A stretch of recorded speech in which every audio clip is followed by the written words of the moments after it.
Hi everyone, Anne O'Connell with OC Publishing here, and today is Author Journey Day, one of my favorite days of the month, the last Tuesday of the month. And today we are going to be talking about hybrid publishing, which is the model of publishing that OC Publishing does. It's a cross between traditional and self-publishing. The process that we take on with each author who becomes a partner is very similar to the traditional publishing model, with the same editing process, professional designers, and everything that goes into the professional process. The difference is the hybrid model, the partner publishing model, is a fee to publish model, and whereby the publisher and the author share the cost of the publishing. But at the end of the day, the royalties are split 70-30, the higher percentage going to the author. That's the model that OC Publishing uses. So other hybrid models might have different variations. And of course, there's always, or there's still the vanity publishing out there as well that has a different process that may not have the same stringent editing and design elements to it, may or may not. There's a lot of variations. So the real bottom line in exploring what your options might be is to do some research, ask the questions. And today I have with me 4 of my authors who are going to share their experiences. If you're watching live, please feel free to ask questions, and we're all here to jump in and answer. But before we get started, I would like to just take a moment to remember one of our very, very special authors, Jackie Arneson, who passed away last week.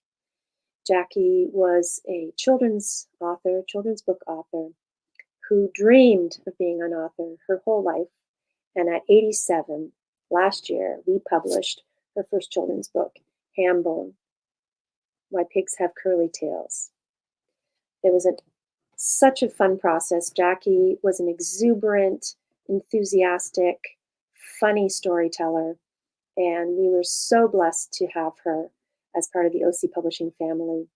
And we are just about to launch her second children's book, Timothy Titus Terence O'Toole and the Dragon. We'll be doing a cover reveal for that very shortly, and we'll be doing it with the support of Jackie's family, and it will come out a little bit later this year.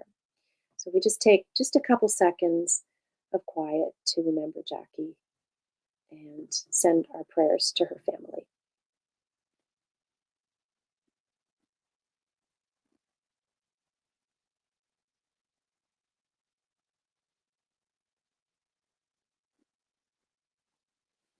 Thank you, Jackie, for being a part of our lives, and rest in peace. Thank you. So moving along, I would like to bring my authors to join me, and I'll bring them one by one. They'll just introduce themselves, say hello, and then bring them all up so we can continue our conversation. So first, my very, very first author, even before I started OC Publishing, was Diane Floyd Bain. We have been publishing together for more than 6 years, probably 7 years now. And we're just about to publish her next book, but I'm going to let Diane share with you what her books are and what she's published. Hi, Diane.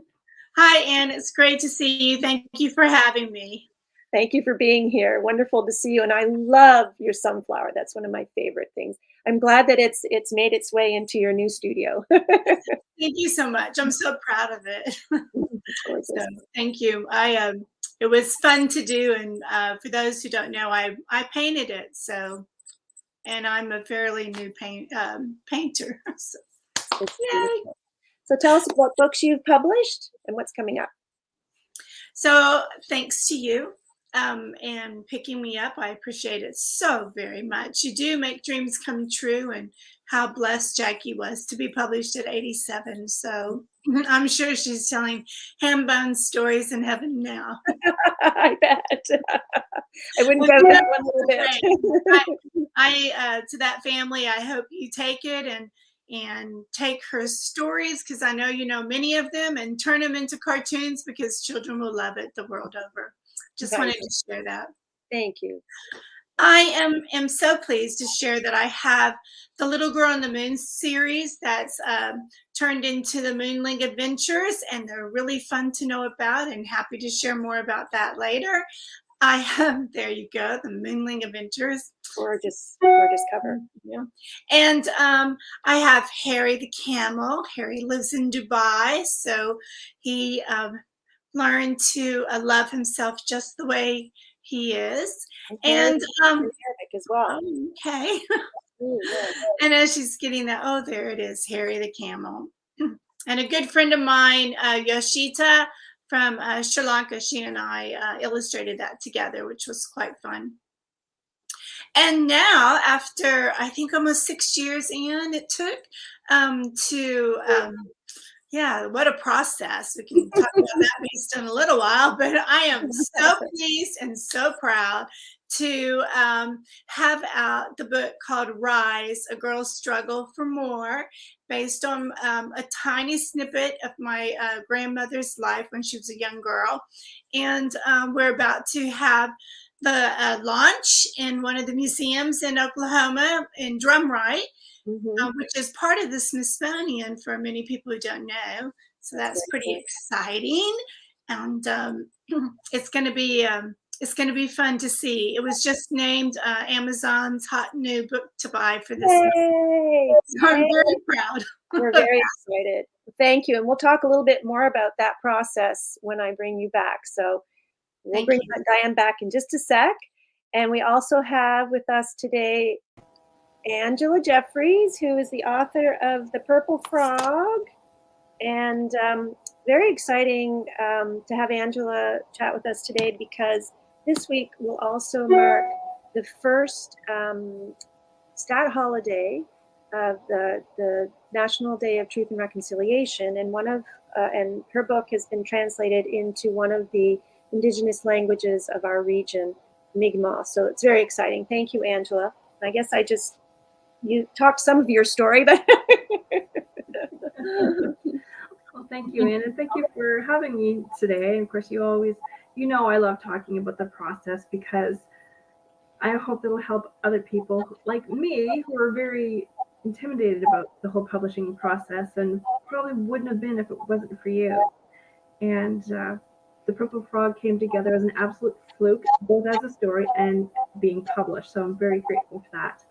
And as a result, because now I know I'm not alone, and I know that books can be put out there, I'm now working on another book, which is a self-help book, but under the guise of a memoir. So I'm working on that. So that will be coming out sometime probably towards the end of 2022, maybe early 23, depending on everything. Excellent. Well, I'm thrilled to have you as part of the OC Publishing family. So I'm going to bring our next author up, and Montaha Hadefi is one of our memoirists, and she comes to us from Guelph, Ontario. We're kind of all over the place. I forgot to mention that Diane is coming to us from Texas. So we're kind of all over the globe. Welcome, Montaha. Thank you so much, Anne, and thank you for having me today together with all the other authors. This is so good to see everyone. I love that cover. Yes, in Montaha, we published together Groping for Truth, My Uphill Struggle for Respect. And what's happening with that now, Monty? Well, I have been busy for the last 5 to 6 months with translating that book into Spanish. So I finished the translation, the editing has been completed as well. And so hopefully in the next 4 weeks, it will be out, published in Spanish. That's exciting. And as you well know, as a linguist and a translator yourself, and having done the translation, you know what goes into that, and that can also be part and is part of the publishing process in many instances. And exciting to see now that that's the third language that an OC Publishing book has been translated into. It's very exciting. So I look forward. We'll talk about that a little more as part of the process. We also have today with us author Cindy Tingley, who writes children's Bible stories, first chapter books. Welcome to the author journey, Cindy. So nice to see you. I think Cindy's freezing a little bit, so I will help her with her. So she, Lily's Secret. Look how gorgeous is that? Aww. Little angel in the sky. Maybe that's Angel Jackie up there now, right? And our second series, Lily's Desert Adventure. And what are you working on now, Cindy? I'm in the process of completing the series. I've just given the third book to you to peruse, and hopefully it will be out this year at some point. And I want to thank you for everything you've done for me, because being published was a complete dream for me. I didn't think it would ever happen. And I'm very grateful to you and to all the work that you have done for us and all the authors that I have met. And it's been an amazing journey. And I have a few other things in mind, more of the adult nature, once my series is finished about Lily. Well, it's an absolute pleasure. And Cindy is a local author here in Nova Scotia, and Angela is as well. And the next author who I have with me is also here in Nova Scotia, Elsa Kepi, who launched her memoir, By the Light of the Crescent Moon, just last month. And it has been getting rave reviews, and it was also a hot new release on Amazon. Elsa, welcome. Thank you so much for joining us today. Thank you. And just want to echo everyone else's thanks and gratitude for kind of making it possible to get a story out there, and definitely never thought that I would actually get to the publishing stage of my memoir either. So it's been really exciting. Excellent. Well, and I'm going to bring everybody up now. And while I do that, just also share with you that Elsas Process was very similar to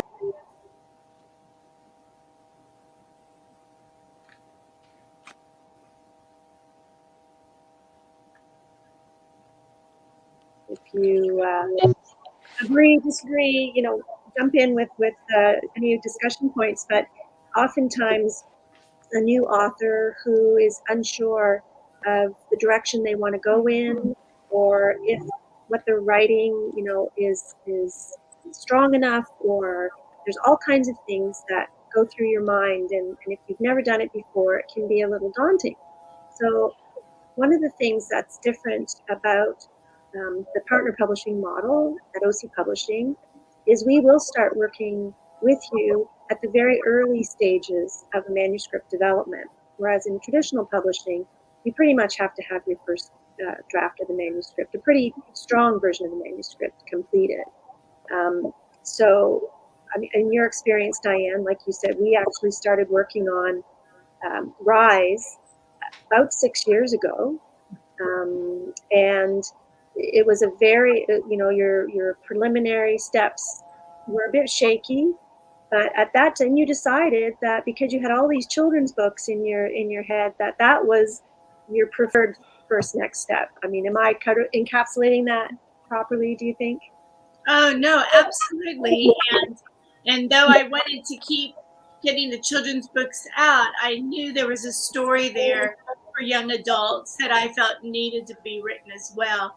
And so, thanks to you, I was able to figure out how to, this lump of clay, I like to say, and how to shape it and mold it till it became a wonderful story for everyone to read.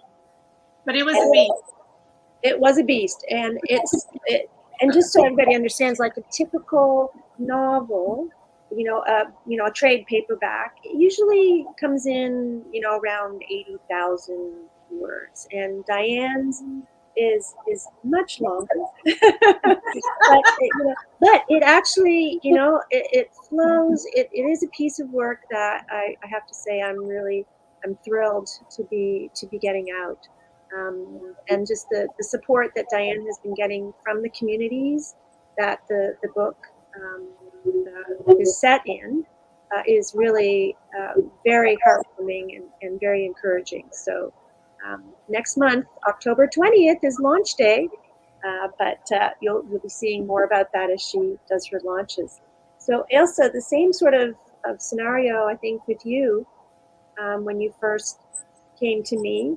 We always have a lot in the pipeline, and I think every one of you are working on more projects, always on new projects. So we have also, with the model of publishing that I use, I partner with editors and designers, and oftentimes, if the pipeline is a little bit too full, I have editors that I can count on to work with authors, which is what Elsa did. So talk a little bit about how that evolved, Elsa, if you wouldn't mind. Yeah, I actually I tried to have somewhat of a manuscript together before I really had anybody read it. And I found a local writing coach in the area, and she actually did the first year of work with me. And so basically, she referred me to an editor that happened to be one that works with you. And so, yeah, I worked with the editor for another year.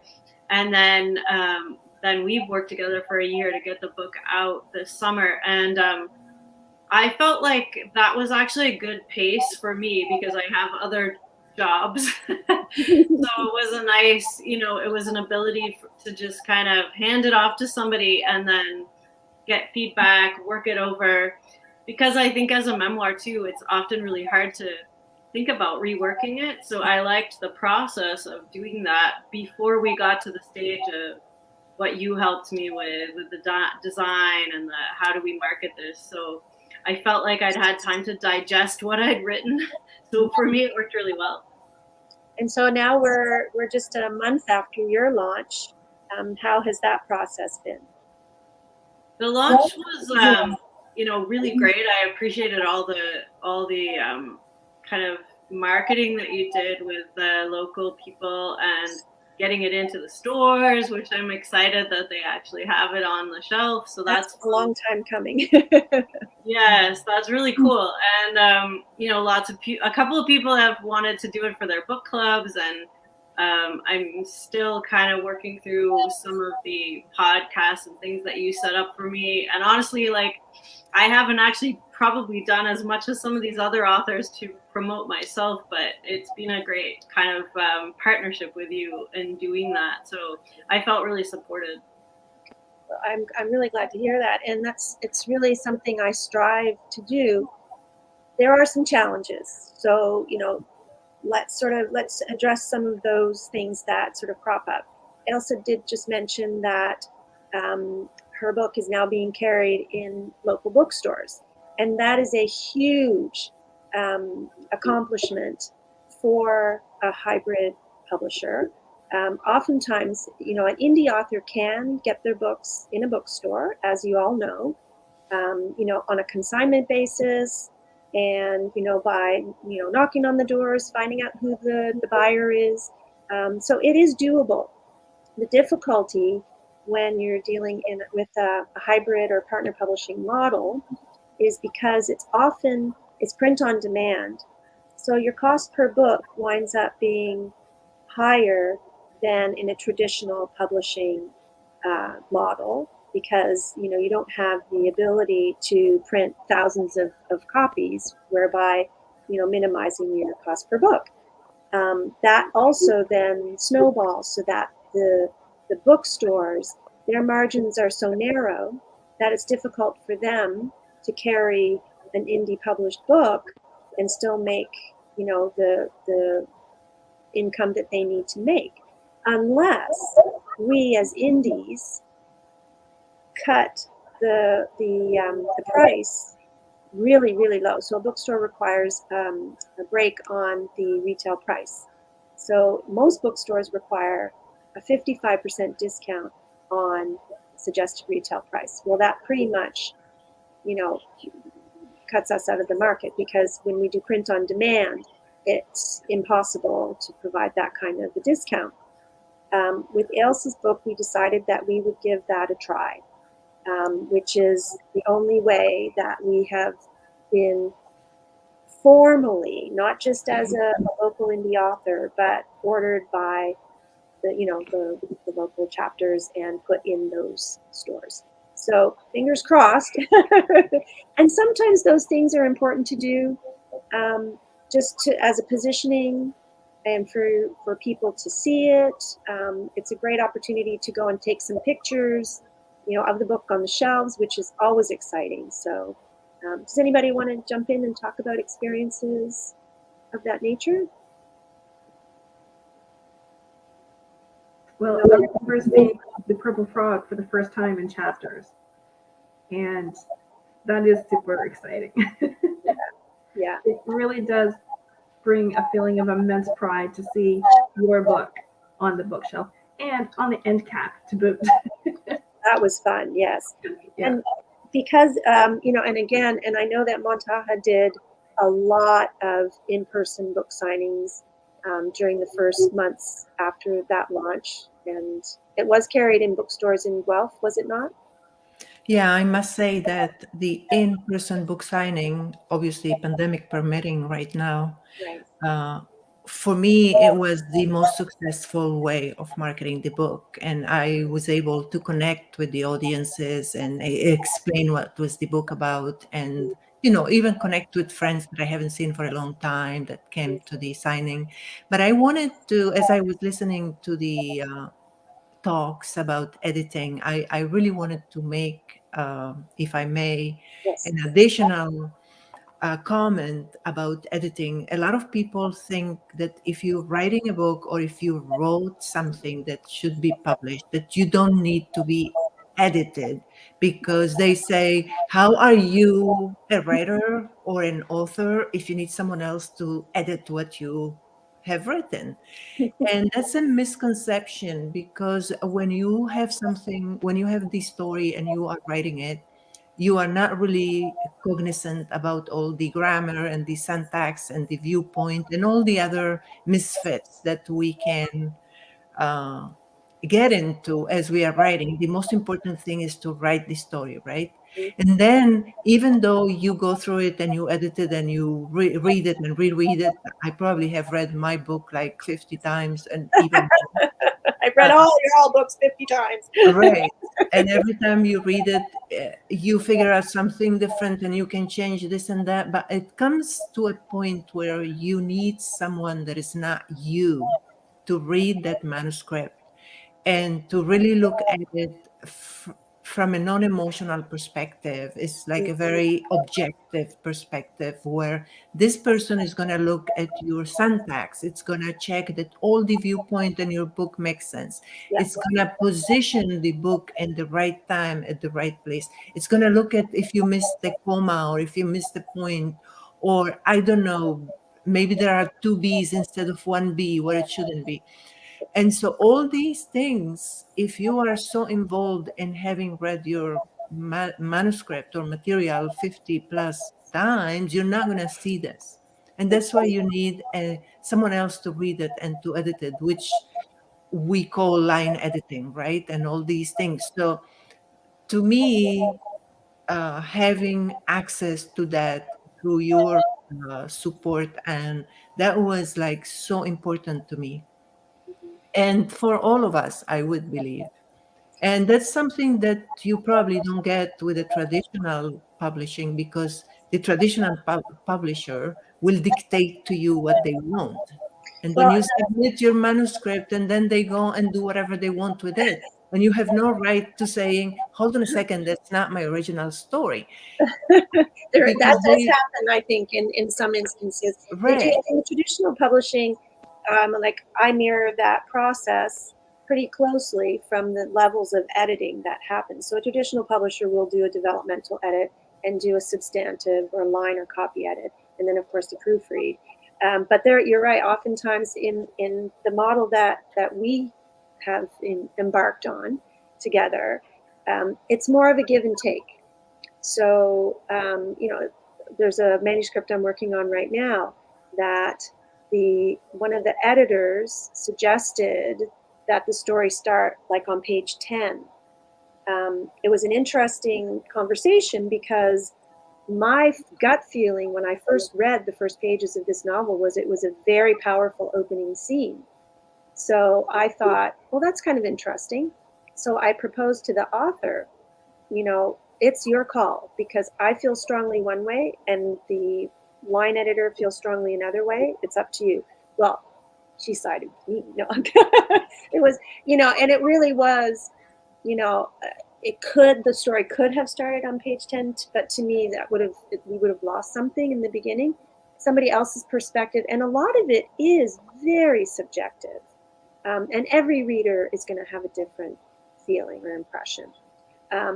But in a traditional model, that option probably wouldn't have been presented to the author. It probably would have been a discussion internally at the publishing house and then, sent to the author. Maybe not. Some of the authors that I work with have had both experiences, and so that's one of the areas that it is. When a new author approaches the process, they are often saying, "This is my final manuscript," and you're saying, well, "Not really." Diane, how many times did you think you were finished? A million.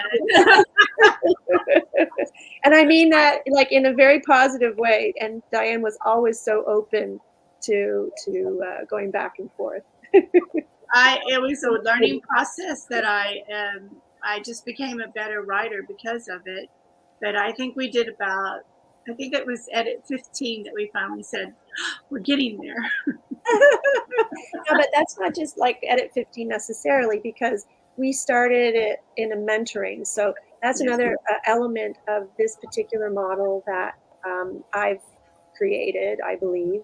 There's lots of different versions, but as OC Publishing has evolved over the last 5 years or more, one of the things that I love to do, and that I did with Diane and with Linda, who's not with us today, was from like the first chapters, going back and forth. So what I would call it's a mentored manuscript.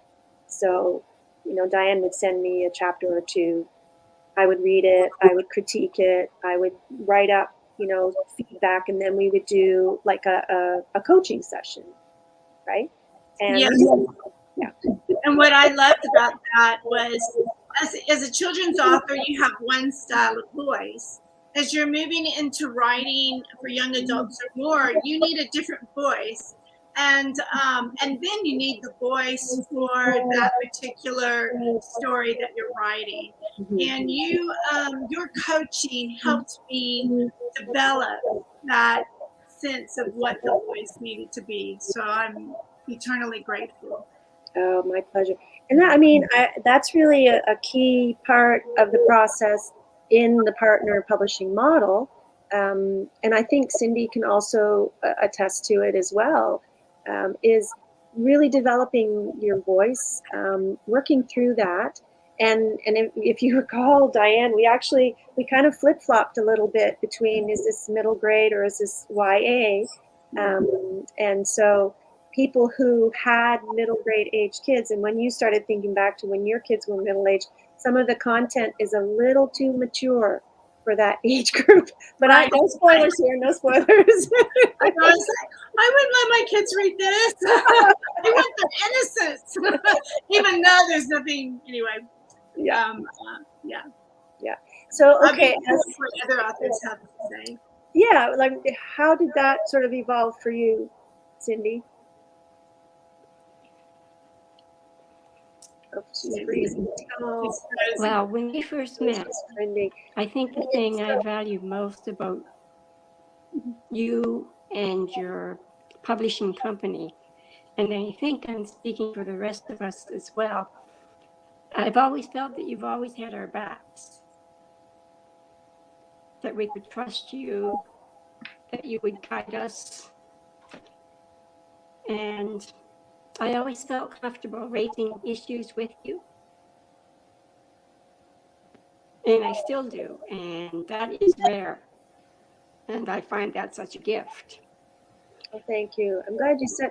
And you guys push back. There's no doubt about that sometimes. But and that's what a partnership is supposed to be. So, are there issues, like, before we wrap up? What other elements or characteristics would you like for people to know and understand better of the process that you went through? Yeah, Elsa. I was just going to add that I was kind of in dialogue with a bigger publishing house that sold, publishing packages like a few years ago before I found you. And what really strikes me as that was so much better was that you kind of took an interest from the beginning. You didn't need like 10 or 15 or $20,000 plunked down before you'd even look at it. And so it was kind of, okay, well, here's the interest, here's what we can do. And it kind of went step by step. And I have to say, as a first-time author, that was way less scary than saying, okay, I'm going to buy some kind of publishing package and work through it. It just felt more doable in small steps. So I really appreciated that. I don't know what kind of publishing that is, but it felt like a partnership.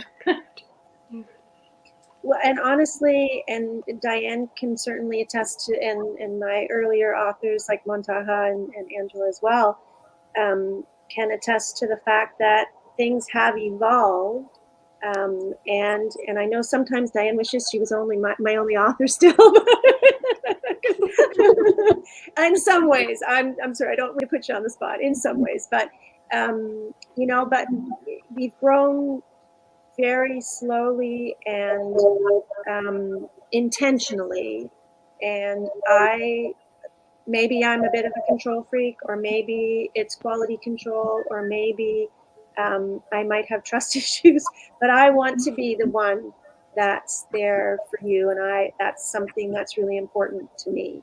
And as we develop stronger relationships with some of the editors and designers, I'm more comfortable, letting more of that come in. So, but I'm glad to hear you say that, Elsa, because, we're a bit of a platypus, us partners here at OC Publishing, because I don't think I haven't found another company that does quite what we do. But that's because, I fine tune it. I listen to what you guys say. And, if the model that we're using doesn't work for somebody, then, there's a lot of other options. There are always options.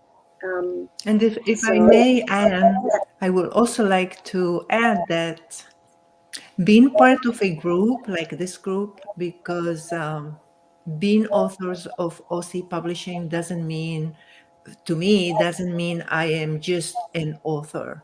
I have access to all your other authors. And this basically, like, we have had meetings together, we have had readings together, we have a private group together on Facebook, we always communicate on email. So we do have access to each other's success stories. Mhm. So basically, we learn from each other all the time, and we do provide side support if required. Say if I need something from Texas, or I know Diane is very active in that area with the online virtual appearances, and she is always providing us with all what she knows about that. So all these things feed up into this group, and they make us better. I mean, they open a lot of doors in front of us. Mhm. And there's always learning. I would say the learning curve's like this. I'm hanging from the cliff, right? We're always learning. And I want to thank you guys so much for sharing your stories. Anybody have any last thoughts before we sign off? I would like to hear everybody say what short book they have coming out. Oh, okay. Elsa, what are you working on?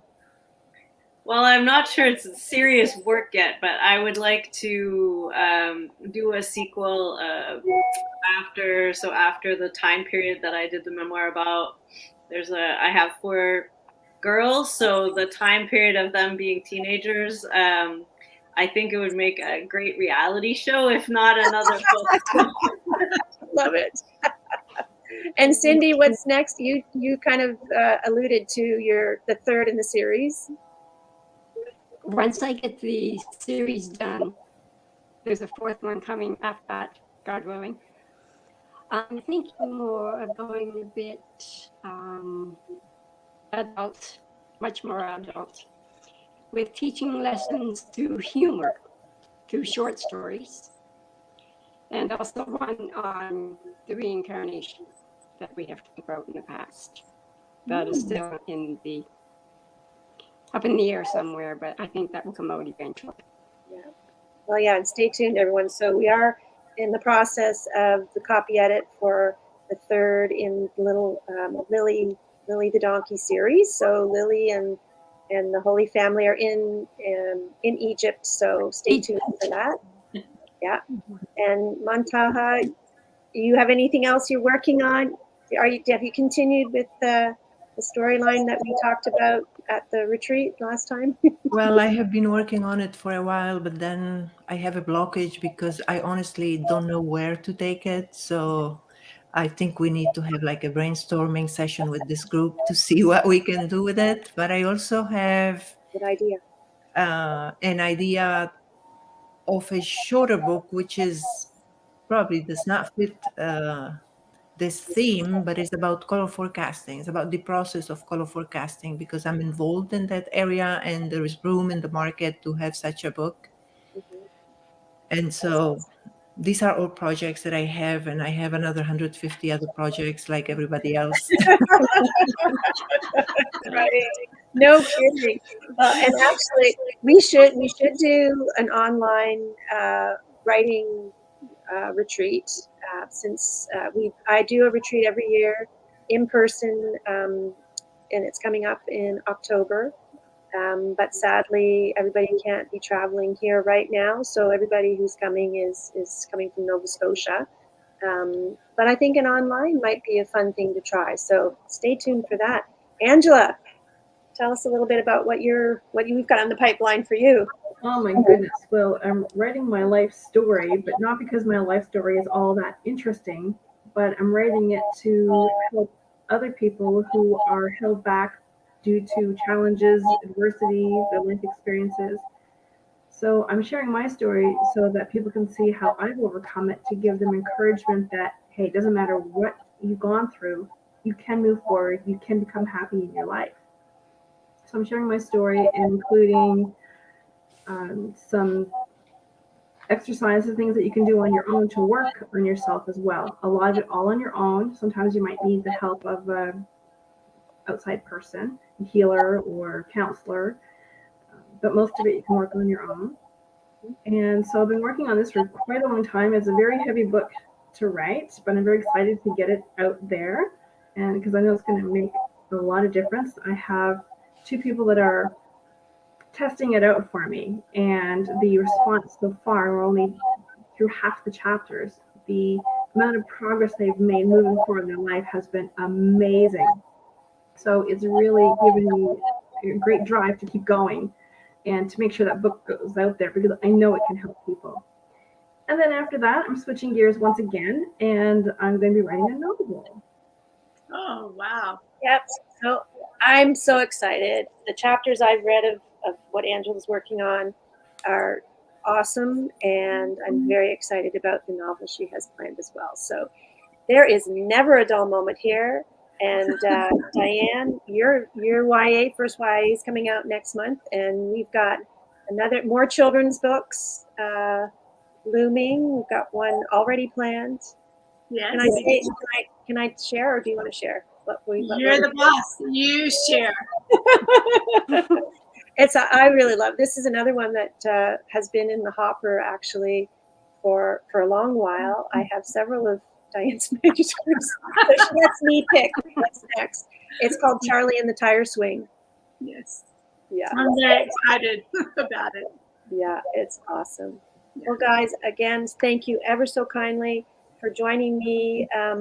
There seems to be a lot of excitement and chatter around this whole partner publishing model, hybrid publishing. People are calling it different things. And when I see people talking about this new type of publishing, I'm like, guys, we've been doing this over here, right? So you guys are trailblazers. You know, I'm very, very excited that there's more to come. And again, the ongoing challenge for all authors, no matter what publishing journey they choose to go on, whether it's traditional, self, hybrid, or vanity. It's an ongoing challenge to keep the momentum going, get the word out, get eyeballs on your books, get people to read and review. And that's really the crux of it all. The more reviews you have, the more fodder you have. So for anybody watching, if you're exploring, what publishing model is right for you, hop on the OC Publishing Facebook page, ask some questions. Any one of us will jump on and share our experiences. This is just a start. And I welcome everybody to join us on the author journey. And if you want to share, then please feel free. I say bye to everybody. Thank you again so much, guys, for joining me. And we'll do it again soon. I'm going to hide you here. And join me next month on the author journey, the last Tuesday of the month, every month, and learn more about our authors, the process, also some of the amazing partners that we work with from an editorial and design side of the house. We just love to share what's happening. And next month, Rise, A Girl Struggle for More, Diane Floyd Beam's first young adult. It's a historical fiction, comes out October 20th. Ailsa Kepi's memoir, By the Light of the Crescent Moon, came out in August. And Linda Faye Schmidt's The Healing was our other 2021 title that came out in April. And as I shared with you at the very beginning, Jackie Arneson's second children's book, Timothy Titus Terence O'Toole and the Dragon, will be published posthumously with the support of her family. So for now, I'll say goodbye. Happy reading and writing, everyone. And we'll see you again next month on the author journey. Thanks so much for joining us.